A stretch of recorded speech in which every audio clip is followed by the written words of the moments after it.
On Saturday, March the 26th, trade unionists, students, pensioners and public service users from every corner of Britain will converge on London to demonstrate against government cuts. The Tory-led government has unleashed the biggest attack on working people's jobs, services and living standards since the 1920s. Every community, every public service and the very fabric of the welfare state is under threat from a Tory-led government determined to make everyone pay for the financial crisis except the bankers and corporations who caused it.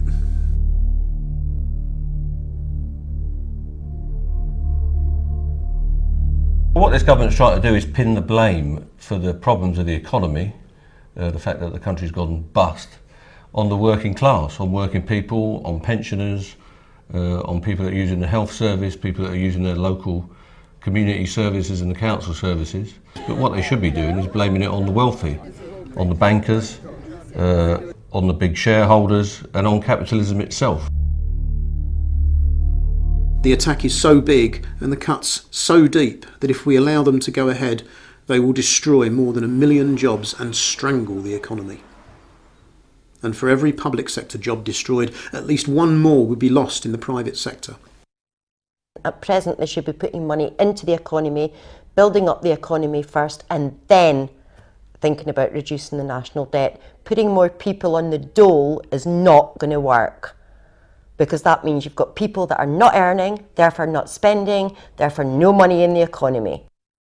Working people are facing pay freezes, the tripling of student fees, the scrapping of the educational maintenance allowance, crumbling schools and bigger classes, VAT at 20%, the raising of the retirement age and cuts in pensions, drastic benefit cuts, higher fuel and heating bills, the dismantling and privatisation of the health service, decimation of children's and adult social services, library closures.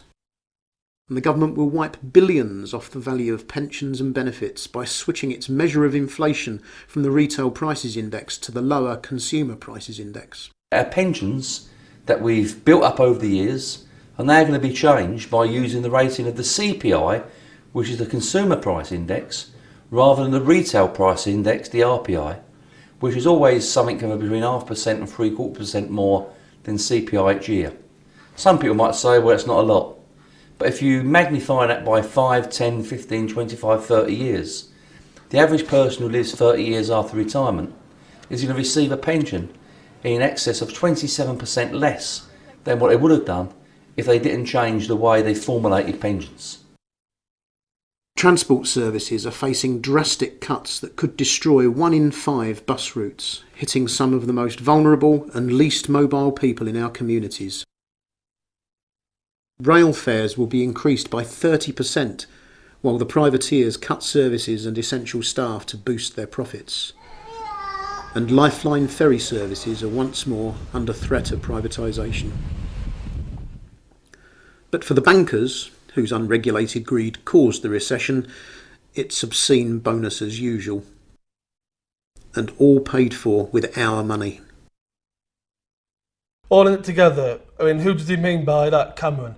That he's never had to live on the poverty line. He's been born with everything he's ever wanted. I've been brought up with my mother, 4 kids, living on the poverty line all my life. That he's never had to go through that. He's from a wealthy background, and all his ministers are all millionaires.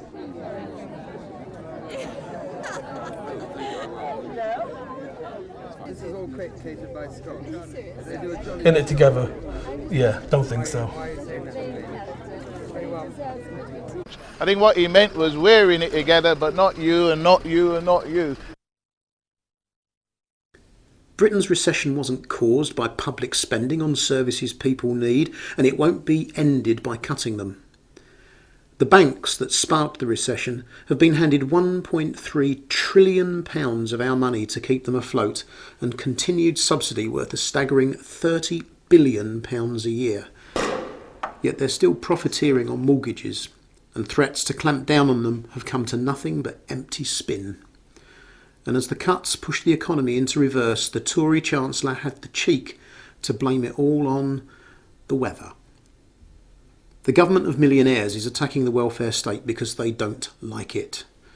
Between 1918 and 1961, Britain's national debt was double what it is today, but despite that we created the National Health Service and built hundreds of thousands of council homes. RMT believes that everyone who works in or uses public services, including transport, has an interest in telling the government that its cuts are not only unfair, but completely unnecessary. There is an alternative, based on fair taxation and investment in the services that people need. We need an end to the tax dodging industry that costs the economy £120 billion a year. People who are evading tax are owing billions of pounds. In fact, it's estimated that it's greater than the debt. You know, so the money is there.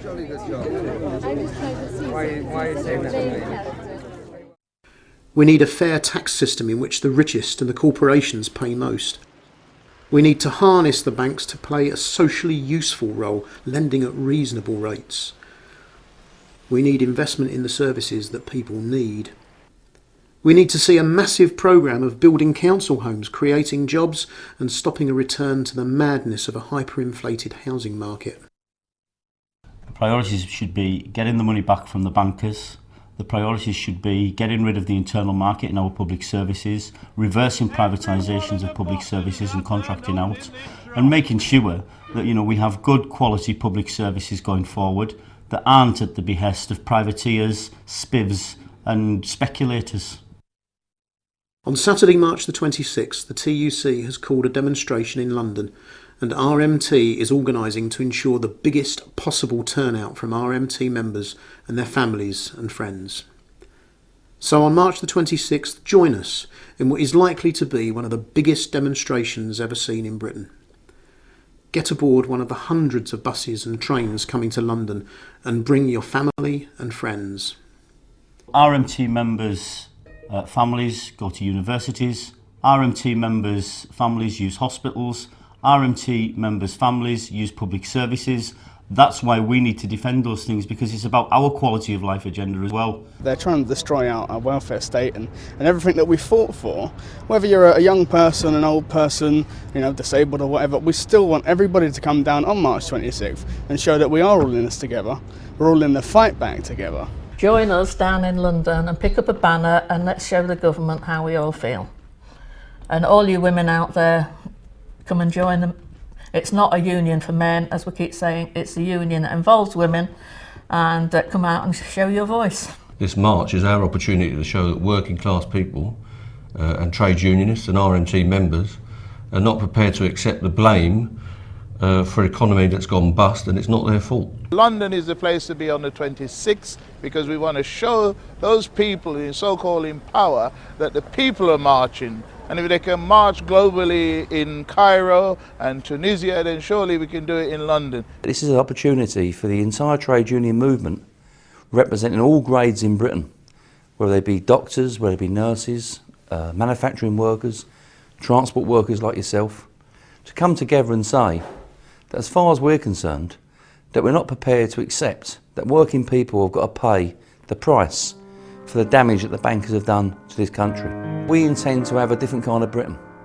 We believe that people should be put first, and when you ask people, they want jobs, they want housing, they want meals on wheels, they want social services. All of them are now going to be under major attack.